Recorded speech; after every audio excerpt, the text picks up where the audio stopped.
ఏంటో చూద్దాం డబ్బులే డబ్బులు ఇవ్వడం చేతులు రావు.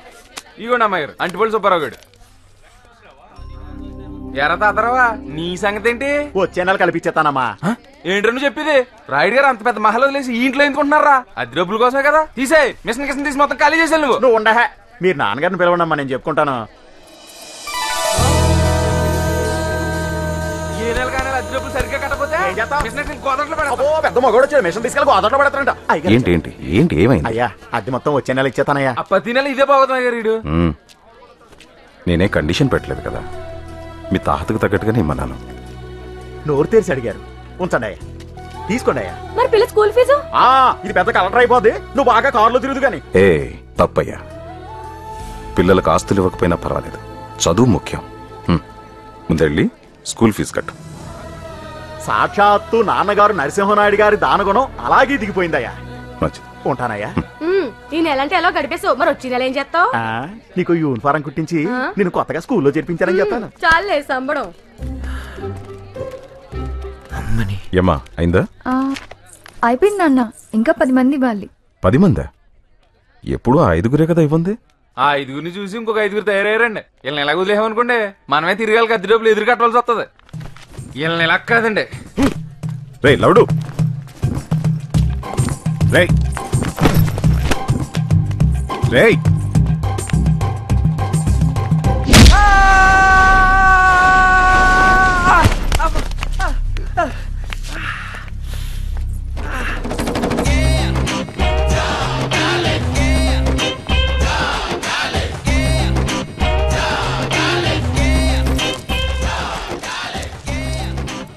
ఏంటి కొత్తగా ఏదో రెంట్ అంటున్నావుట? రెంటల్ యాక్ట్ మర్చిపోయావా లేక మర్చిపోయినట్టు యాక్ట్ చేస్తున్నావా? 15 ఏళ్ళ నుంచి ఉంటున్నాం, మన ముందు యాక్టింగ్ చేస్తాడా? యాక్ట్ మర్చిపోయినట్టున్నాడు. 12 ఏళ్ల నుంచి ఒకే ఇంట్లో రెంట్కున్నోళ్ళకి ఎన్ని హక్కులు ఉంటాయో మీకు తెలీదా? ఈ ఇంటి యజమానిగా నేను న్యాయంగానే అడిగాను. కాదంటే వాళ్ళకి ఏది న్యాయం అనిపిస్తే అదే చేయమను. ఇంటికొంటారు మీరా? అలా ఈ కొత్త కుర్రాడు అడుగుతున్నాడు. ఎవడ్రా నువ్వు? అవతారం చూస్తుంటే డైరెక్ట్ గా చంద్రమండలం నుంచి దిగినట్టుగా ఉంది. అసలేం తెలుసు నీకు గంధర్వ మహల్ గురించి? ఎంతో ధైర్యంతో ఈ భూత్ బంగళాలో ప్రవేశించి మహల్ మధ్యలో ఆంజనేయ స్వామి విగ్రహాన్ని ప్రతిష్ఠించి నిత్య ధూప దీప నైవేద్యాలతో పూజలు జరిపించి దయ్యాలు తోక ముడుచుకుని పోయేలా చేశాడు ఉత్తమమూర్తి. ఈడొచ్చాక దయ్యాల పొగారు వచ్చింది. నేను ఆంజనేయుడు ఉన్నామనే ధైర్యంతో ఈ మహల్లో 2వ పొయ్యి వెలిగించి ఈ మహల్కే వెలుగులు తీసుకొచ్చాడు మా శెట్టి. వీడి వల్లే మహలంతా మసెట్టేసింది. కరెంటు బిల్లు కట్టలేక చీకట్లో మగ్గిపోతున్న ఈ మహల్కి తన రైటింగ్ తో కళాకాంతులు తీసుకొచ్చాయండి మన డేరాల సత్యబాబు. 1 2 3 వీడి దెబ్బకు 4 సార్లు వైరింగ్ మార్చవలసి వచ్చింది. నా సంగతి సరేనండి. తన రచనలతో గంధర్వమాల ఉనికిని ఆంధ్రదేశం మొత్తం చాటి చెప్పిన ఘనత మన డొల్లా సావిత్రి గారిదండి. నాదెప్పుడు ప్రియుడితోనే పెళ్ళా. అబ్బాబాబా ఏం పేర్లు! తాళం తీసిన తలుపులు, పుణ్యం కొద్దీ కన్య, అచ్చొచ్చిన ఆరో ప్రియుడు. సిటీ నుంచి పెద్ద దాడులు కార్లు వేసుకొచ్చి మరి శతకపాదేహరిది. ఆ మాటకొస్తే బయట ప్రపంచమే తెలియని ఈ మహల్ కి విజ్ఞానాన్ని వినోదాన్ని అందించిన మహాజ్ఞాని మా కేబుల్ కేశవ్ గురించి ఎంత చెప్పినా తక్కువే. వీడు చిన్నప్పుడు బాగా ఎరుపు, టీవీలు పేల్చి ఇలా మసెట్టేడు. ఇంతమంది త్యాగమూర్తుల జీవితాలను ఫలంగా పెట్టి టెనెంట్స్ హక్కుల పరిరక్షణ కోసం ఏర్పడింది మా ఈ టెనెంట్స్ జేఏసీ. టెనెంట్స్ జేఏసీ జిందాబాద్! టెనెంట్స్ జేఏసీ జిందాబాద్! టెనెంట్స్ జేఏసీ జిందాబాద్! Tenants JAC. పెట్టుకుని ఇలా వేసి అసలు అన్ని కాదు. ఇప్పుడు చెప్పరా, ఈ ఇంటి మీద మాకు కాక ఇంకెవడు కొడతా హక్కు? రే బచ్చాగాడు వాడిని అడిగేదింట్రా? రేయ్ నువ్వెవడ్రా మమ్మల్ని అడగటానికి? రేయ్ నిన్నేరా అడిగేది? దయచేసి నా ఫ్లాష్ బ్యాక్ అడగండి. నీ ఫ్లాష్ బ్యాక్ మాకెందుకురా? ఎవరు నువ్వని అడుగుతున్నాను. నేనెవరో చెప్పాలంటే నా ఫ్లాష్ బ్యాక్ చెప్పాలి కదండి. అయితే నీ ఫ్లాష్ బ్యాకే చెప్పు. బా దయచేసి నా ఫ్లాష్ బ్యాక్ అడగండి. చూసారా నేను నా ఫ్లాష్ బ్యాక్ చెప్పకముందే మీకు ఎంత టెన్షన్ వచ్చేస్తుందో, అందుకే చెప్పను. రేయ్ నువ్వు మళ్ళీ అదే చెప్తున్నావు. మీరు మళ్ళీ అదే అడుగుతున్నారు. It's all right. సరే కరెక్ట్ గా చెప్పు, నీకేం కావాలి? అదికి ఓ రూమ్ కావాలి సార్. రేయ్ నేను ఇక్కడ అడుగుతుంటే నువ్వు అక్కడ సమాధానం చెప్తున్నావేంట్రా? అర్థమేటర్ ఇంటి ఓనర్నే కదా అడగాలి. రేయ్ జేఏసీ పర్మిషన్ లేకుండా ఒక్కడు కూడా ఈ ఇంట్లో అడుగు పెట్టలేడు. ఈ అడ్వాన్స్ ఉంచండి. పైన బ్యాచులర్స్ రూమ్ ఉంది, అక్కడ ఉండు. For hour kind information. వాడెవడో ఇప్పటికీ చెప్పనే లేదు. వాడి ఎంట్రీనే ఇంత ఇరిటేటింగ్ గా ఉంటే వాడి ఇంట్లో ఉంటే మన కమిటీ ఉనికికే ప్రమాదం. ఏయ్, వాడు మన దెబ్బకు ప్రాణాలు అరచేతుల్లో పెట్టుకొని పారిపోవాలి. చెప్పరా, ఎవరు నువ్వు? అసలు ఎక్కడ ఎందుకు వచ్చావు? అదేంటండి పద్మవ్యూహంలో అభిమన్యుని రౌండ్ వేసినట్టు నన్ను కొడతారా? అభిమన్యుని కొట్టలేదురా, చంపేశారు. మర్డరా? మడ్రే, శవం కూడా కనిపించదు రోయ్. అయ్యో, మర్డరు శవాలు అంటున్నారు, నాకు భయం వేస్తుంది సార్. రాయుడితో రూల్స్ మాట్లాడినప్పుడు ఏమైందిరా ఈ భయం? అంటే మీ విశ్వరూపం ఇప్పుడే కదండి చూస్తున్నాను. ఇది ట్రైలరేరా, అసలు బొమ్మ ముందుంది. అబ్బో, నా ఓపిక పోయిందిరో. ఇప్పుడు ఇటు చెప్పకపోతే నా చేతిలో చచ్చాడే. అయ్యో కోప్పడకండి, దయచేసి నా ఫ్లాష్ బ్యాక్ ఎవరికి చెప్పొద్దని రిక్వెస్ట్. ముందు నువ్వు చెప్పిచావు, తర్వాత చెప్పాలో చావాలో ఆలోచిద్దాం. ఈ ప్రపంచంలో పంచభూతాలు 5, ఇది చాలా కొత్త విషయం. పంచపాండవులు 5. అబ్బో, చెప్పరా వీడు చెప్పరా. నా లక్కీ నంబర్ కూడా 5. లక్కీగా మీరు 5. అసలు మ్యాటర్ రారా?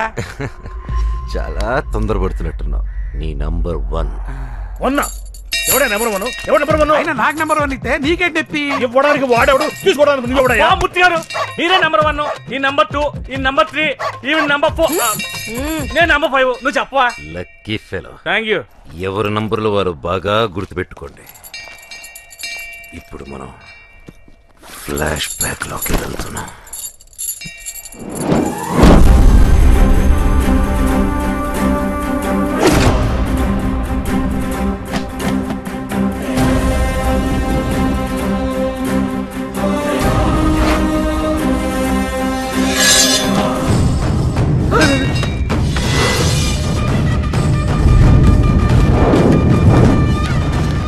నా పరిచయం ప్రమాదం, నా ఊహ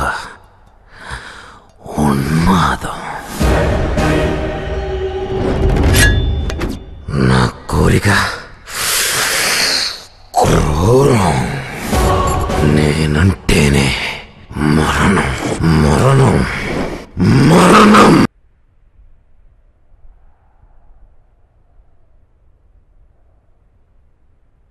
అనవసరంగా అబ్బాయిని డిస్టర్బ్ చేశాము. అవును, బాగా డిస్టర్బ్ చేశారు. అయినా నీ గురించి మాకెందుకులే బాబు, మాకు బోల్డ్ పనులు. అవును, నేను కూడా అదే చేద్దాం అనుకున్నాను. రేయ్, అస్త్ర సన్యాసమా? నా మొహం, అస్త్రాలు వెపన్స్ అని అంతంత పెద్ద మాటలు ఎందుకులే బాబు, అవి మా పనిముట్స్. మరే నువ్వు పిలిచావని ఉన్న పళ్ళంగా వచ్చేసావు అంతే. నువ్వు రెస్ట్ తీసుకో బాబు. ఆట మొదలుపెట్టి రెస్ట్ అంటే ఎలారా? ఆట? ఏ ఆట? కపాల క్రీడ, ద నంబర్ గేమ్.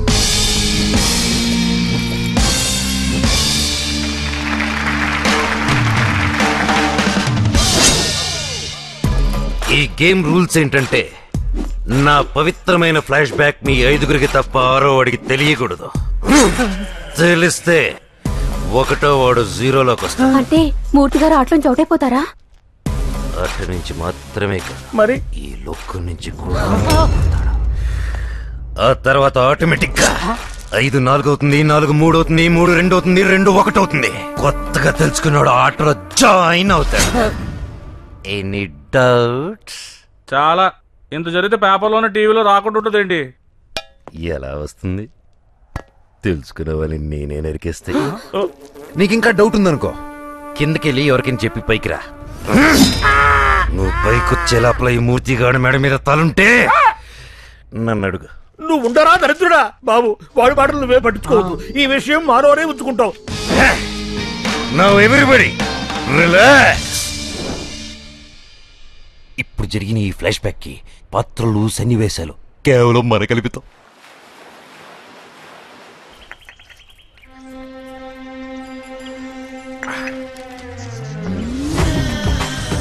పొడి ఇందులో కొట్టు.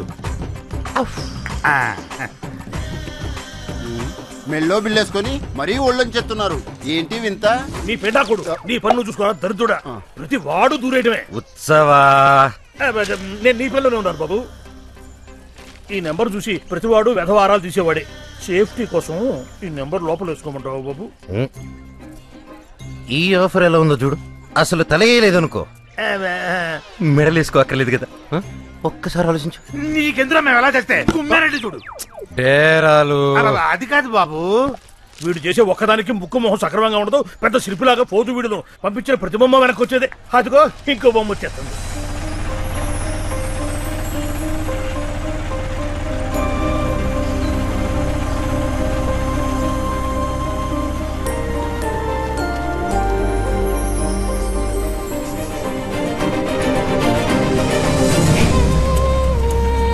బొమ్మ అదిరిందిరా.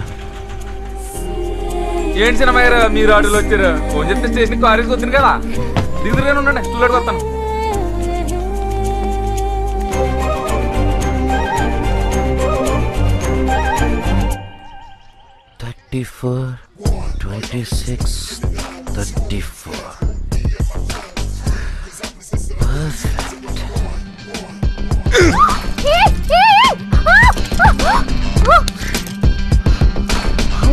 You touch me! ఉత్సవా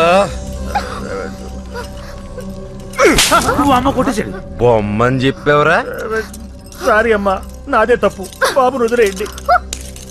హాయ్ అమ్మా. హాయ్ అక్క. బాగున్నావమ్మా?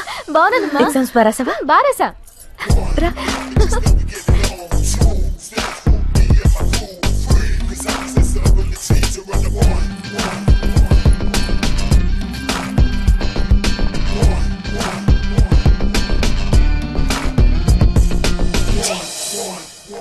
ఎవడ్రా వాడు? నిన్నే దిగాడండి, మంచోడు అనుకున్నాను, ఇలా దింపేస్తాడు అనుకోలేదు.